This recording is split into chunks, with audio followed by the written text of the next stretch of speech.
Very good. I will call to order the March 28th, 2024 meeting of the Lakeland Conservancy District Board of Directors. I do want to begin with several items. First, for Brett Huber, he was unable to attend the last meeting, the annual meeting, but he was reelected to a 4-year term for District 3.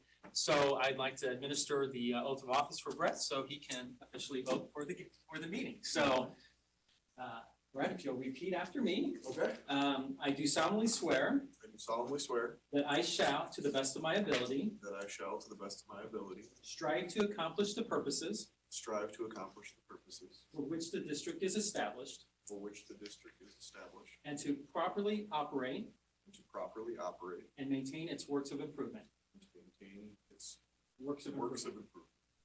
Very good. Congratulations. Welcome to another 4 years on the board. Excellent. Here's the paperwork for you. Good luck. Actually, you came in private too, right? Yeah. Yes. So this is your first. First full term. Please pay me again. I also did want to note for the public record that since the last board meeting, I did receive 2 complaints that I felt required a legal review. So I did want to acknowledge those and give a summary of both of those. I don't want to take a lot of time, but I did want to read them into the record. The first one is we did receive a concern regarding Steve Pretty's eligibility to serve on as a board of directors based on how his home is titled. It was reviewed by legal counsel, and as I fully anticipated, there was no issue, so that issue has been resolved. I do have a legal opinion letter, which I will submit to staff for inclusion with the minutes. The second one is I did have a freeholder that expressed concerns regarding the election of sub-area 5. Again, because I think all of us take the integrity of the elections very seriously, I felt it was best to have our legal counsel review that. Again, I received a opinion letter from our legal counsel, which I will likewise submit for inclusion with our minutes. But just a couple key elements that were identified within that. First of all, the election procedures for the Lake Lemon Conservancy District were established by the Monroe County Circuit Court on 11/7/2003.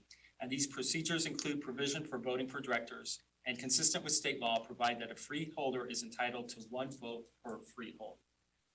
Second, the notice was sent to freeholders on January 2nd of this year, and subsequent notice was sent out several times thereafter. On January 23rd, an email attempted to clarify or provide clarification regarding freeholder eligibility because of confusion between freeholder versus freehold. Which was revised on 2/13 after conferring with staff conferring with our legal counsel, just to ensure that we were giving the proper information. And under the Indiana code authorizing the formation of conservancy districts, the statute clearly provides for 1 freeholder vote, even if there are multiple parcels owned by the same owner or co-owners. That was really the source of the confusion. As board chair, I appointed 3 election clerks whose duties are outlined in statute, which include certifying and counting the ballots and making a report of the results. There is no requirement to count the votes allowed in the public forum, and the individuals selected by me were 2 former board officers and a retired Indianapolis police officer, all people that I know and felt were of high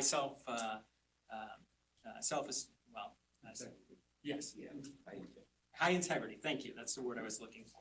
Additionally, I purposely selected people that were not residents of sub-area 5 so that effectively they had no skin in the game. State law defines that after the initial creation of the district, director shall serve a 4-year term. State law does not require term limits, but election procedures established with a court order provide that a director will serve no more than 3 consecutive terms. The election must take place at our annual meeting, and the order establishing the Conservancy District approved by the Monroe County Circuit Court in 1995 specifies the annual meeting must be held prior to March 1st. As a result, historically, we have always held that meeting in February. And directors are elected officials, and their selection is through the election process. Federal and state employment laws prevent discrimination in hiring and employment federal and state employment laws that prevent discrimination in hiring and in employment practices do not apply, as the selection of elected representatives is left to the voters. And finally, the board attorney did validate that the board does not have any procedural or statutory authority to order or hold a new election. Those would be left to the courts to decide. So I did want to acknowledge both of those complaints that were received, as well as read a summary of the legal opinions. Those will be available for the public with the minutes. Yes, Malcolm? Yes, I'm curious, do we have the ability to do like absentee balloting? There is absentee balloting, and that was available for this election. Yep. It's all spelled out how to do it. Yeah. Okay. And I do have a couple recommendations that I will review during the manager's report. So with that, if everyone is fine, we'll move on to item 2 and public comment. So any members of the comment wishing to address the board tonight? I'm always commenting. I could have gone by the office, but it might take a vote or something. I brought my doc license plate because I was cleaning out my house as I get older and came across these. And whenever I pay my doc fee, which usually I pay it really early, they give me these little decal things and I put them on my car. I tried to put them on my dock view. They don't stick. And last year I was like, I'm putting them on my dock. I go down there and just as I'm about to put one of them, I have like 4 docks. The wind blew and it sunk to the bottom of the lake. And the other thing is, I think that everybody should have the same number so that if they have to look, if Adam has to look up someone's number, it's not changing every single year. So we get the same number. But I really would like us to get some kind of permanent thing like this. It's a lot more expensive, but in the long run, it's cheaper and it's better for the environment than having those stupid plastic things that end up at the bottom of the lake. I completely agree with you. We've actually have started looking at sources to get those plates, and we can just redo the numbers on them like a license plate that you You do wanna with the auction state. these off as valuable antiques? Maybe, and because we were thinking about This one is doing, 1991, this is Yeah. before that. we were thinking the numbers could correspond to like the district and then the subsections and the zones. I think this is an amazing idea, and we are looking into that, and then I'm not sure if we can mandate that. We'll have to look if we can mandate the purchasing of that or give the option at first to purchase those and phase that in. But I do believe next year we will start. Okay. And I recently purchased 2 trees to be planted at Riddle Point. They're about this tall because I've had 2 friends die that we planted trees for. And we were planting the last one, found out that there were 2 for the price of 1, and my neighbors that were also planting the tree, they don't live at the lake, they rent place from me so they can be at the lake. They got 2 trees too. So there's a lot more trees. But I went to a talk last night on Canopy Bloomington, which is a program in the city. They got a $250,000 grant to plant trees in areas that wouldn't normally get trees planted and to take care of them. And the importance, they just emphasize the importance on climate change of having trees and the shading houses, shading places. So I think we should especially look at, I don't know what trees are around the shelter house, around the bathrooms and around the office, but we should look at some trees that'll help pay for themselves. Thank you very much. Any other members of the public wishing to make comment tonight? If not, we'll move on to item 3, administrative items. First item is approval of the February 22nd, 2024 annual board meeting minutes. I'll entertain a motion for approval. So moved. Moved by Steve. Do I have a second? Second. Second by Les. Any discussion on the minutes? See none. All those in favor signify by saying aye. Aye. Opposed? Any abstentions? 1 abstention. Motion carries. Next item is the 2024 Independence Day fireworks contract. Adam, I'll turn it to you. Yes, we have a professional services agreement in here with Heath Hetty and Bill Hawkins, a couple local folks that have been doing our fireworks show for a while. We've reached out with them to secure the fireworks dates. There's a couple other ones that are around that area too that are really big donors, but we were able to secure Friday the 5th as our fireworks day, which that was pretty good on Friday. The rain date associated with that would be Sunday the 7th. We haven't had to use the rain date yet. But so it would be Friday the 5th with the rain date of 7th. We have a budget of $10,000 for the show. I would like to request a motion to approve the professional service agreement for the 2024 Independence Day fireworks contract, in the amount of $10,000. I would like to make that motion. It's been moved by Malcolm. Do I have a second? Second by Steve. Any discussion or questions?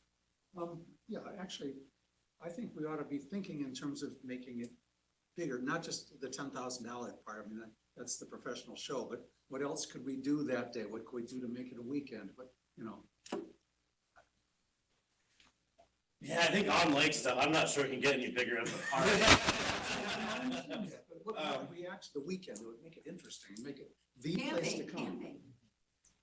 Yeah, I mean, we max out pretty much all weekend. It would be interesting to bring back like the boat parade and that kind of stuff. There's That was always done by some folks on the lake, not by the conservancy. I think it was some Sponsored by a realtors. realtor. It was sponsored by I'm some not looking realtors. for more work for you guys. No, and I I appreciate think that. we should make it more of a celebration out of it. I think it'd fun to do the boat and float parade again too. That seemed to be awesome. And when you get out there, people really like that. Once everybody, I was actually planning on poking that bear, once everybody's back to the lake, and seeing if I could stir up some interest in that, so. We've done the dock decorating contest, which was fairly popular. Absolutely. We did the message in a bottle thing, that was kind of fun, you know, but things like that. I agree. I think that would be awesome. If you do want to poke that bear, that'd be fun. And we can definitely disseminate information as far as like timing and when and where it would be. We would do the dock contest the same day as like kind of the float parade. And Yeah. I think it'd be a lot of fun. I like the idea. Thank you. Any other discussion before we vote? See none. All those in favor signify by saying aye. Opposed? Motion carries. Next item, annual board conflict of interest policy. This is a required document for any of the governments in Indiana with a conflict of interest policy. It states that the board officers and management employees have responsibility of administering the affairs of LLCD honestly and prudently, and of exercising their best care, skill, and judgment for the sole benefit of the LLCD. We historically would have some conflicts disclosed, like when the marina owners were serving on the board. So this is a forum to disclose any type of business dealings that you would have that would have a direct impact or association with the lake and its business. If you do not, you essentially just sign off stating that you're gonna serve with integrity and in the best interest in mind. This does actually need to be signed off by everybody. So we will send this around via Adobe Sign after the meeting. There's not really a motion or anything associated with this as it is a requirement. If there's any questions, I'll take those, but if not, expect that to come out either Monday or Friday or Monday. Yes. Somebody buying you a beer at the porthole doesn't count as a gift, does it? As long as you don't try to get any strings attached. Okay. That's pretty fair. Unless you have more than $50 worth of beer. That's We'll make sure to keep it under there. Yeah, $49. How many? Is that? Moving on to 2024 Vegetation Management Extension Agreement. So we have our annual agreement with Aquatic Control to treat vegetation on the lake. It's both our submerged vegetation and the emergent vegetation like the lotus. Aquatic Control is a company out of Seymour. It's been great to work with for a long time. Every year we do a contract not to exceed $50,000 on treatments. The past couple of years have really been kind of around the low to mid-30s on that, but we do have a cap and it is budgeted. We are allowed, if the contract terms do not change, to extend this in one-year increments for up to 3 years. So I would like to go ahead and request a motion to approve the 2024 Vegetation Management Extension Agreement. I'll make that motion. Moved by Les. Do I have a second? Second by Steve. Any questions or discussion? When I read through that, I was confused by the dates, because obviously you've taken an old agreement and just used that as a template, and you need to do something with it. So we included the original agreement Yeah, I know. on there, and then the extension. at It's the just end. an extension of that. Yeah, the extension at the end of the document is the extension with the new dates, but since we are extending an initial agreement, we just included that for. Okay. Because when it comes to the mowing one, the dates are messed up. So On the extension agreement? somewhere it says it commences April 1st, 2018 and ends in December, things like that. Oh. So Yeah, that should be Yeah. 2024. We do have the title on that. We'll do the. We'll get that taken care of on the next one. Any further discussion on the aquatic or vegetation management agreement? If not, all those in favor signify by saying aye. Aye. Opposed, motion carries. 2024 mowing extension agreement. All right, next we have the mowing extension agreement, which again extends for a 1-year term up to 3 terms. Within that, the prices were not raised from Nate Anderson Mowing. And then we did actually put this out, it was substantially lower, and they really do a really good job for us. We can kind of call them up anytime and get additional work as far as equipment work, et cetera. I'd like to go ahead and request to approve the 1-year extension for the 2024 mowing agreement with Nate Anderson. As amended with As amended. the Scrivener's error corrected. I'll make such a motion then. It's moved by Malcolm. Do I have a second? Second by Steve. Any further discussion? All those in favor signify by saying aye. Aye. Opposed, motion carries. Treasurer's report, starting with the February financial highlights. Debbie was unable to attend today, so I'll have Adam fill in. All right, first we can go over the financial statements for the period of February 1st through February 29th, 2024. On the income side, we have a couple big items on there. The first being our sublease access fees in the amount of $26,400. We start processing those in January, and January, February, and March are kind of the high months for income on that. They're required to be completed before May 1st. Even without having the admin in for during these months, I'd definitely like to thank Ross for taking on a lot of this burden.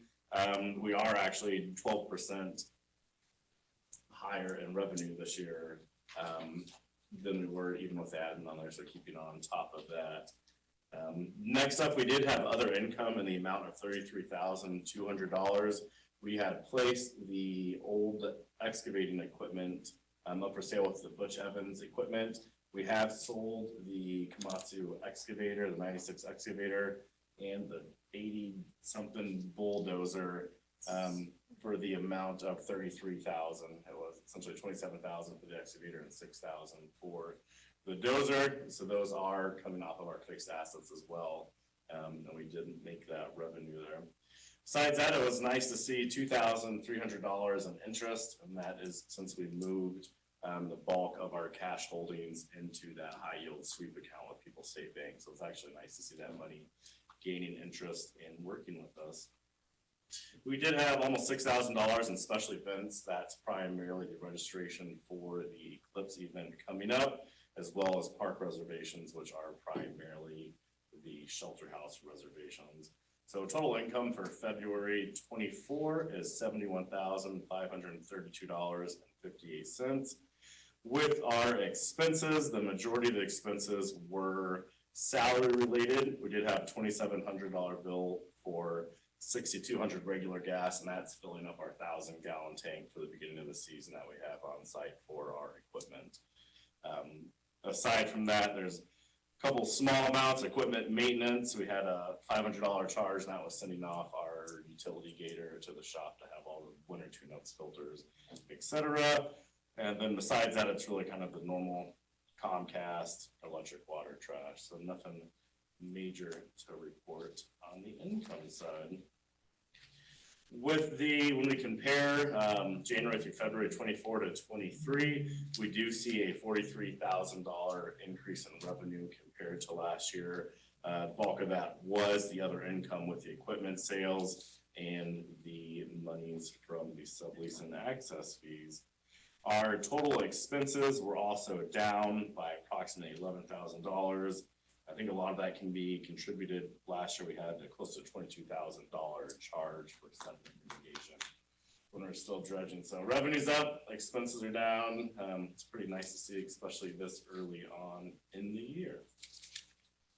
The charts are in here that you can see that kind of reflect the numbers that I had just mentioned for our income, expenses, and our net revenue compared to the prior years. Do you have any questions on the February financials? Moving on to the the claims. All right, the allowance of vouchers report of claims for February 2024. That's 3 pages, totaling $13,493.70. Again, the largest expenses were the regular gas and then kind of the other general expenses that we have kind of on a repetitive basis. There's no questions. I would request a motion to approve the allowance of vouchers for February 2024. So moved by Steve. Do I have a second? Second by Brett. Any questions or discussion on the claims? Seeing none, all those in favor signify by saying aye. Aye. Opposed? Motion carries. 2025 budget timeline. We have the 2025 budget timeline. Every year, we release the timeline. This falls in line with the State Board of Accounts and Department of Local Government finance requirements as far as our timing and when we need to set budgets. The process really starts after this meeting with the board budget committee, and we generally have that set up as the board officers. So after I go through the timeline, I'll request a motion to set the board officers as our 2025 budget committee. Through April 1st to July 20th, we prepare our 2025 budget. July 20th will be a shelter house meeting at the park, and that is the first public discussion on the 2025 budget. Our second public discussion is on August 22nd, and that will be at the City of Bloomington Utilities Building. And then our September 26th is the public hearing, and then October 24th is the board adoption of the 2025 budget. Now, all changes and recommendations need to be made by the end of the August meeting. That way we have our numbers to put in to advertise with the Department of Local Government Finance. So that's kind of the process that we go through. Any questions on the timeline? If not, So if all changes are in by August, then what is the public hearing in September? you can reduce stuff at the public hearing. Oh, yeah, You okay, can't I'm add sorry. it. So we essentially present our maximum budget, and then that would be the time that we can have the public come to the hearing, express any concerns or desires. And at that point, we can reduce our budget as advertised, but it would be too late to say throw in another big project or raise the. With that, I'd like to request a motion to set the board officers as the 2025 budget committee. Motion. Steve? Do I have a second? Second by Brett. Any questions or discussions on setting the officers as the budget committee? See none, all those in favor signify by saying aye. Aye. Opposed? Motion carries. Moving straight into the manager's report, sublease partial application. So we do have one on the docket, and we actually have another meeting which I'll talk about as well for a sublease application. Last year or the year prior, we ended up setting a process via resolution to authorize new sublease parcels, specifically for non-priority one. Priority one meaning adjacent where the owner's property abuts city property with a dock right there. So anything that is not an adjacent parcel requires myself to meet with the board director and the homeowners in that area, and I come up with a location that we find feasible, and then bring that to the board for authorization. So each one is authorized. I did have a individual, a new property owner by the name of Sean Gillenwater in District 1, Michael's district. I discussed with Michael about the location on the sublease dock to be on the John Young Road area, and have met with the homeowner about that area. I think we're all in consensus that it's. Yeah, the location is, as you're coming out of Icebox Cove, and then it sort of swoops to the west, and there's a series of homes, and then there's a series of docks that's on the effectively north side of a private boat ramp there. That's the road going into the lake. There are a couple docks already there. That property is owned by the city of Bloomington. There's no immediate adjacency, and it is big enough that the people that are going there there's enough room for them not to block the immediately adjacent homes on the south side of the road. So it seems like a logical location to place it. They're just up the hill from the location, so I felt comfortable with Adam's identified location and would recommend its adoption for that application. I would recommend a motion to approve the sublease for Sean Gillenwater in District 1. No, go ahead. I can make that motion. Sounds reasonable. Motion by Les, second by Malcolm. Any questions or discussion on that? I assume that there's a place for them to park, right? Yes. It's one very nice thing about this location is there is ample parking. Right. And then additionally with the sublease parcels, we have been working with a resident in Les's district. I did not have a final design on a dock prior to sending out the agenda, but since we are moving into the recreation season, I think it's appropriate to bring it up. It is for Monica Mitchell. They are a property owner in the district as well. And they actually approached me about an old area that I had never even noticed on the shoreline where there actually is kind of old retaining block where there used to be like I think it was an actual boathouse. I think it must With have. a cover and everything. Yeah. And then it must have caved in or something. So the bricks are still there, obviously not allowing any permanent structures or boathouses to go there. But it's a pretty nice spot that they can walk to from their home. It's not blocked and they would like to build the dock in the area to reuse it. So it's having a dilapidated brick right there. Is that on that lot that's being sold? It's on the city property on the east side of that, correct? So it's like gonna be in front of the house that's being built there? To the side of the house. Yeah, but that's straight. I don't think that's right. I mean, they already have a dock space. They already have a dock space. I'd like to call the question on the motion that was on the table regarding Sean Gillenwater's partial application. Any further questions or discussions on that item? Seeing none, all those in favor signify by saying aye. Aye. Opposed? Motion carries. The other one we can address and evaluate before the next meeting. And maybe, for me personally, I'm not as good as like knowing all the descriptions where we are, so it'd be nice to have a visual of where we're talking about. I think that's a fair request. And I feel handicapped. I would actually pull it up on my computer, but I evidently broke my computer coming into the meeting. So when I'm on here, it's not because I'm ignoring it. I'm actually looking at the agenda on my phone, so. So they did submit one design, which was kind of big, and then so per Adam's critique of it and so on, and I did go out and look at it as well with the owners. And so they did scale it back quite a bit, and proposing, to make it movable, removable, like all that kind of stuff. But yeah, it is.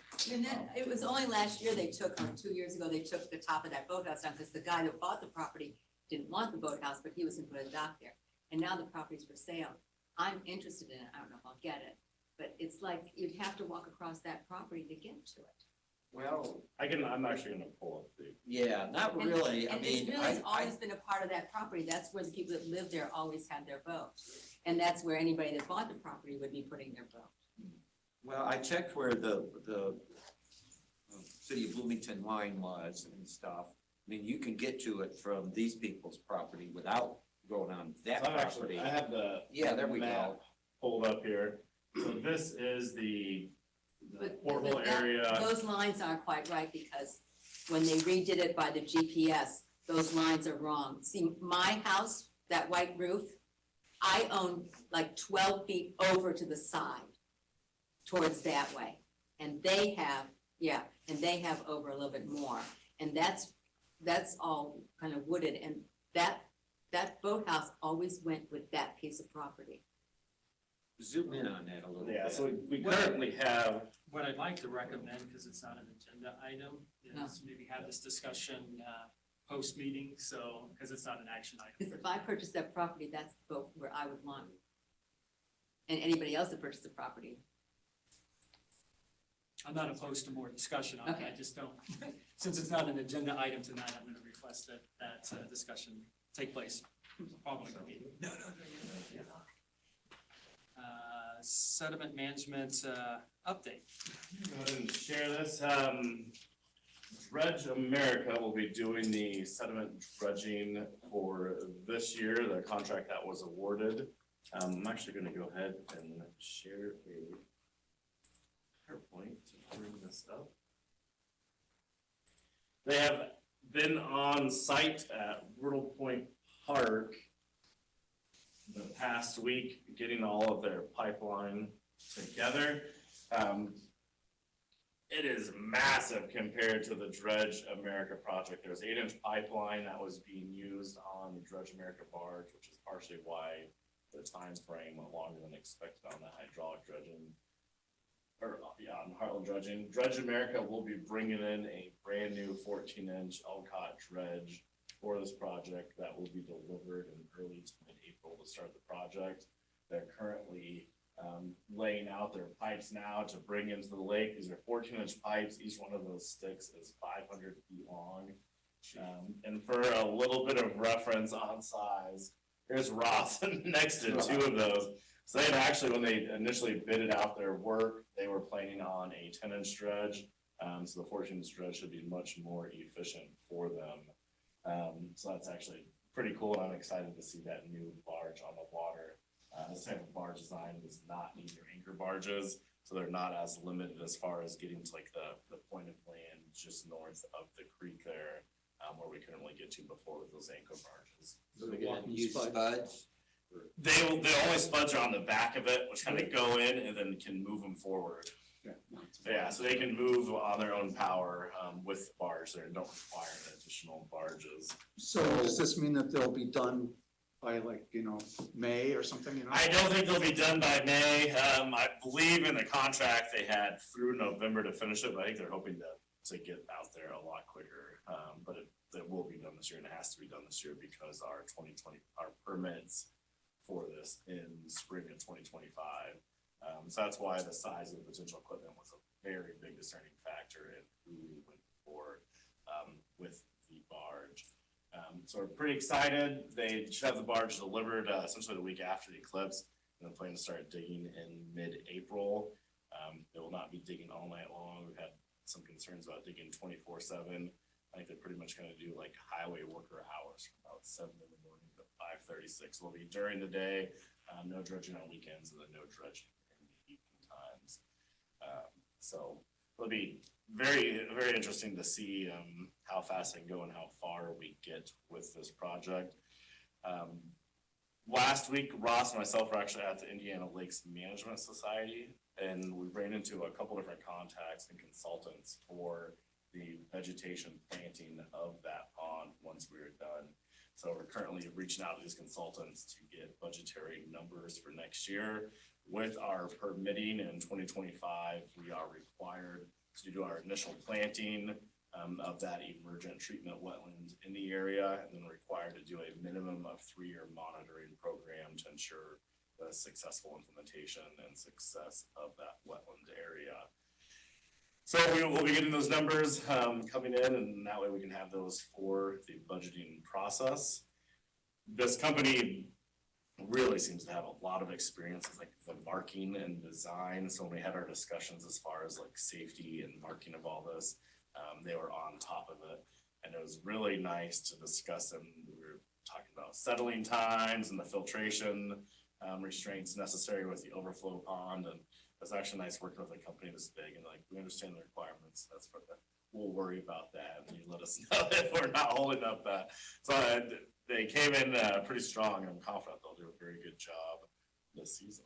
Yes, Mark? I assume that somebody's measured that this pipe will go under in the culvert. Yeah, the culvert's like a 40-inch it's big, pipe okay. going through there, yeah. So the 14-inch pipe It'll will come fit through there. in the larger of the two culverts. Okay, Yeah. So there will not be anything going into the other disposal site, the one we used previously. Correct, that is Full, it's full to the done. brim. So there won't be a need for a pump to disturb the people that live there as last year. Correct, yeah, there will not be any pumps on land, and then with this size of the machine, they really won't need a booster pump. Yeah. Last year, the biggest thing with the booster pump was there's such an elevation rise, and it's a smaller barge, so they need Yeah. that extra power. This year, they will not have an issue moving that sediment, essentially with 0 elevation gain to that pond. Now, are they gonna have the things submerged where the channel is, or they're gonna be all submerged all the way, or?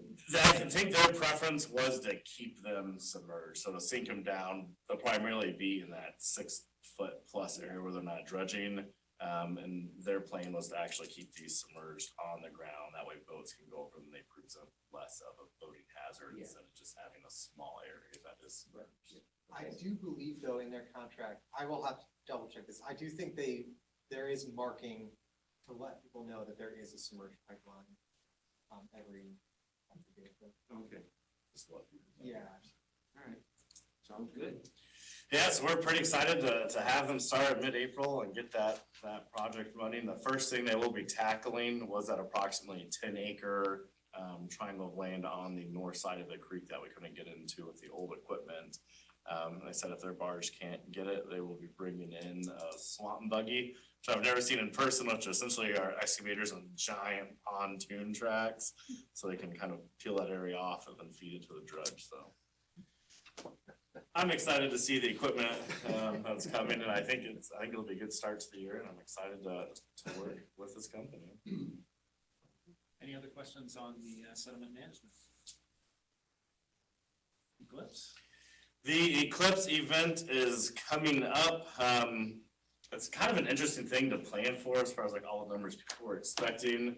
We have brought in, bring my sheet up, $18,700 so far with reservations. It was approximately 31 tent sites and then 11 RV sites, and then we've sold 149 4-packs of the glass. So our total revenues are 18,700 to date.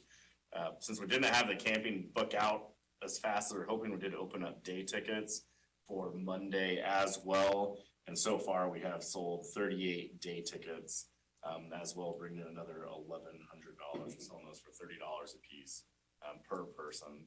And those have been going pretty quick. I am hoping now that we're getting into that 2-week weather window, that if the weather is pretty good, that we will see an uptick in the reservations. Kind of looking around online, it seems like a lot of people have conditional places to go depending on weather and kind of make a last minute decision. So I would anticipate a couple days before, if we have good weather and the day of, to bring in some more revenue there.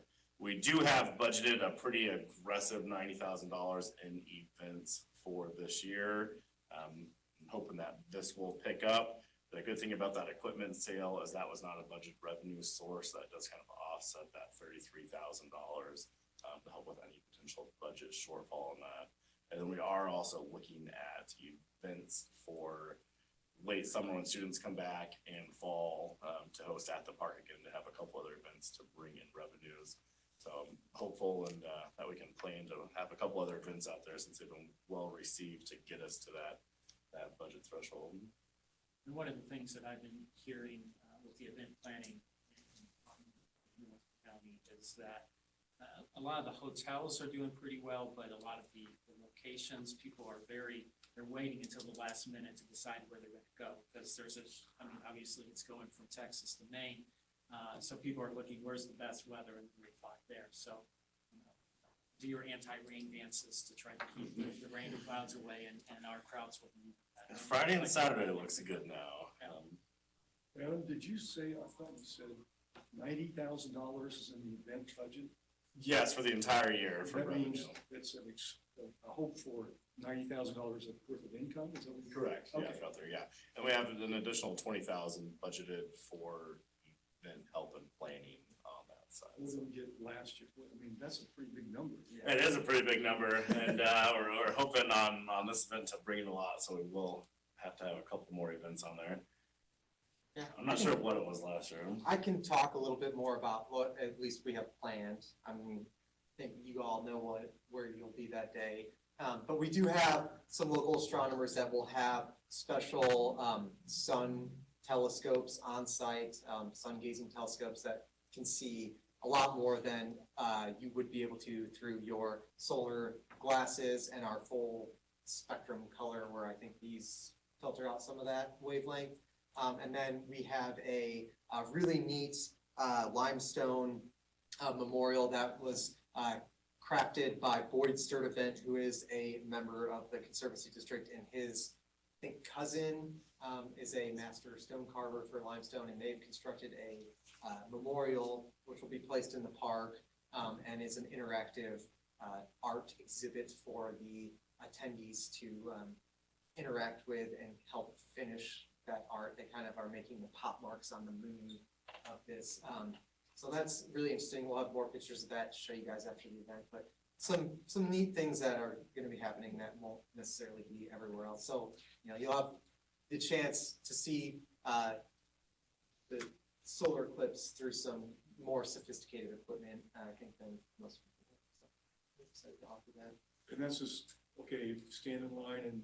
Yeah, we'll have an area in the beach parking lot. We've had requests for people that do like astrophotography to have a specific area that will use the snow fence that we have.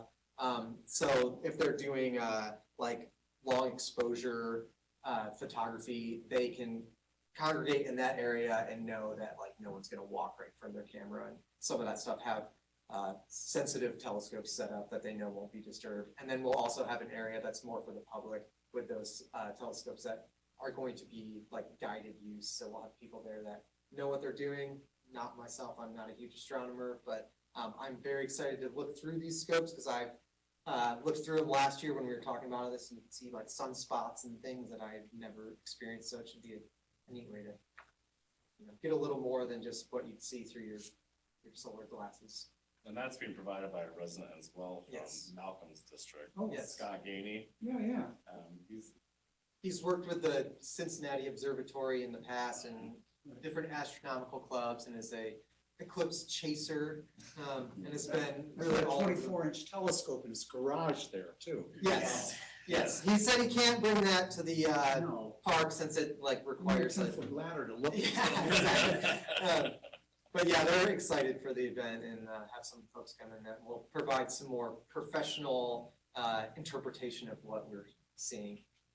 Yeah, so This is great. pretty cool. And the limestone thing, it looks real cool. So there's like a solar flare around it, and then the moon, then Monroe County, and there's the path of totality as an inlay, and then Lake Lemon on there.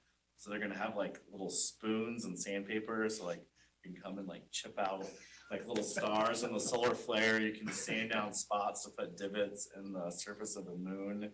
And then we're gonna place that in along with the master plan when we eventually get our perimeter walking path. So we're gonna place that kind of near the lake's edge in that open field. We've had quite a bit of freeholder buy-in to help move that and to plan that out. Gerald Souter, who's on the lake, is kind of helping with doing some of the stone around that. So pretty cool having all the people come together. Yeah, it's been a community. Very good. Well, I'll move into new business. Actually, that's where I'll make my recommendations because it fits for correspondence for the future agenda. As mentioned at the beginning of the meeting, I shared the concerns that we had, and I reviewed the legal opinion, and I must stress that based on our attorney's review of everything does comply with state statute and the rules that were established by the Monroe County Circuit Court. We were established as well as the specific policies for elections that the court established. With that, I do think that there are some opportunities to help the Conservancy District and our freeholders better understand the election process. So there are two recommendations that I'll be making to the board at the April meeting. The first one is, I think, a pretty simple thing. I've already asked Angela Parker, our legal counsel, to create a letter or a memo that basically outlines in as layman terms as an attorney can do, the process for which the election is required, referencing the associated state statute as well as referencing the court order that identifies our specific process for the Lake Lemon Conservancy District. My recommendation is that once that's completed and ensuring that it's something that people truly can understand, that we post it on the website, on the board members, the board page of the website, so that information is available for anyone in the future that may be interested in running for office to know very clear of that process, as well as our freeholders to understand the process. The second thing that I'd like to recommend is a means by which, especially in a contested election, that all candidates are able to provide some information to the freeholders in the area. No legal requirement for that to happen, but I do think that it is a best practice to do, or a good thing to do. More information is never a bad thing, in my opinion. So what I am going to do is craft, and I may have legal review it just to make sure that I'm not going outside of any bounds, but I'm going to craft a resolution that I'll bring to the board at the April meeting that establishes a policy that allows anyone that is running to be able to provide some general background information about themselves as well as their goals should they become elected in a standardized format so that everyone's doing it the same. And then having the Conservancy District through our typical means of communication providing those details to all the freeholders in the applicable sub-area. What I am recommending is that we review it at the April meeting, but not take action on it until at least the May meeting, so that there's an opportunity for everyone to kind of think about it. And then if there's any additional feedback, we can adopt it later. That's a practice that I use when I'm doing things at the park board that I work for. It's a practice that many city councils use. So it's one that I'm recommending, nothing that we have to do, but I do think it is the right thing to do. So those are my two recommendations, and you'll see those on the agenda for the April 25th meeting. And then do we have anybody up for the election this next round? Next round, my seat I know is up. I don't know who else may be up. Look at our website. And for those who don't know who my seat is, it's sub-area 1. One way or the other, we have a lot of Yeah. time, but I just wondered. There's 2 members up. We have, every year, 2 members are up, except for there's an odd year for District 7, which is a solo. For next year, we have Michael in sub-area 1, and we have Steve Pretty in sub-area 4. Okay. All right, sounds like a good idea to me. I'll look forward to seeing the proposal. Very good. Any other items for the future agenda? That's not. Yes, I have two questions, actually. One is, have we replaced Jessica Healing? Yes, we have. We do have a new admin, Lily. She had been with the Gatehouse for a while. She's an IU student. Is now out of IU and local to the area. Sticking around. She's in the office. Started last week, 2 weeks ago. Very recently, but she's good and very tech savvy. She already had experience with the website back in advertising, creating stuff in Canva. So we're still kind of, learning how we organize everything, but we're very thankful to have her on, and I think she'll be a good addition to the team. Somebody's got to keep an eye on you guys. That's right. Is she 40 hours a week or? No, that position is not 40 hours a week. It's budgeted, essentially do 3 days a week in the off season, and 4 days a week during the season. Okay, And she'll be at all the, 4th of July events as well. yeah. And my second point, I still want to see the Conservancy buy a sound system that we can use for meetings at the shelter. We ought to- And meetings What's that? and. We ought to have all 3 of the summer meetings be at the shelter. So, I support the sound system. Which I are think meetings at the that's- shelter? We'll look into that. I think there's definitely unanimous consent to get a I sound submitted system. a proposal. I'm hoping to find something that we can just fit in one case.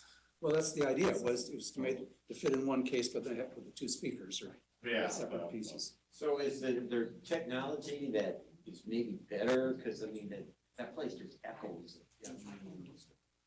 It's hard to hear there, and it seems like maybe at one time there was a microphone and stuff. We have a little speaker and microphone that we would kind of hand around to talk to people from there. Is there, this one's got 8 wireless mics. So there'd be one for one for each of us. The I don't know, it's something like 300 watts or something like that, 2 speakers. It's got a equalizer, so you can knock down the things that echo. And that was out of a couple different locations. Yes, right, it was pieces. Right. Like that. And then we actually had, about a month ago now, we had B-Tech come out and beam Wi-Fi from our gatehouse to the shelter house. So there it is So then. now we do have Wi-Fi at the shelter house as well in anticipation.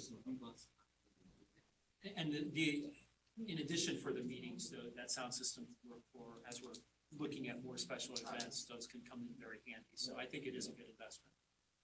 It's only like $2,000 or something. It's not a big expense. And then your other thing though was having the 3 Yes, over the I would summer. like to see that, even if we do it like 2 this year and then 3 next year and going forward, but,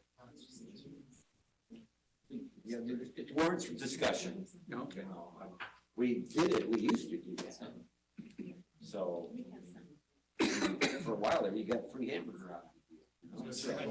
Can you parlay that into a kitchen or something? Or is that- Yeah. No, I mean, it'd be nice. Yeah, last year we did just like, I had some Jimmy John's, but I would welcome some volunteer pitching. We've got a big grill out there. We've got 2 this year, so it's a good point to We've see got how, didn't we do both? Yes. It's at least 2. I'm pulling that up right now. Yeah, it's June and July. So. Oh, all right, all right. Yeah.